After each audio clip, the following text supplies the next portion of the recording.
Eccoci qua, buongiorno a tutti, siamo anche oggi pimpantini, il caffettino brioscina, ecco qua col titolare Marco, Buongiorno.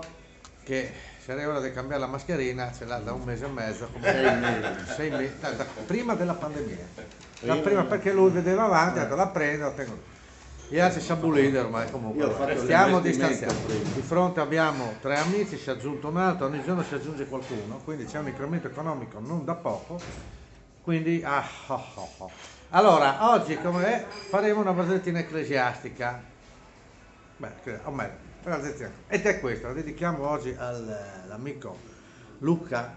Anzi, se avete problemi con moto, Harley Davidson, venite da Luca Pillo, con due L o una L? Con due L, Pillosio. Pillosio. Se no era Pilosio, invece Pillosio.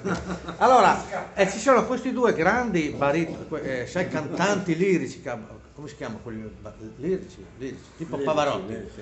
C'era uno si chiamava Buttazzoni e l'altro Bellardinelli, no? Cioè, rivalità tutta la vita, aveva una certa età ormai, eccetera, così. Si incontrano al bar Tre Sorelle e dico, allora, ci vuoi vai tu?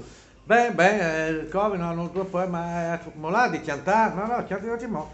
Pensa che altra settimana mi ha chiamato il vescovo, mi ha chiamato il vescovo per cantare l'Ave Maria di Schubert al Duomo di Udine. E dai, mi ha chiamato. E allora c'è molto di là. Benissimo, pensa che ho cantato talmente bene che a parte l'applauso pieno di gente, sai, no, ma pieno perché eravamo ancora prima del Covid quella volta là, insomma, pieno, a un certo punto, talmente ho cantato bene che la statua della Madonna si è messa a lacrimare.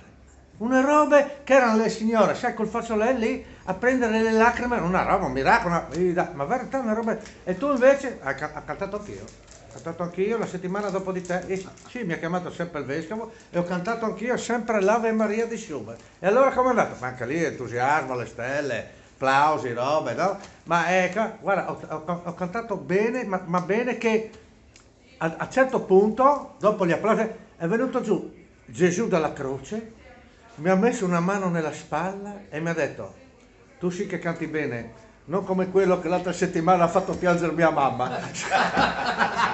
Ci sentiamo domani. Ciao.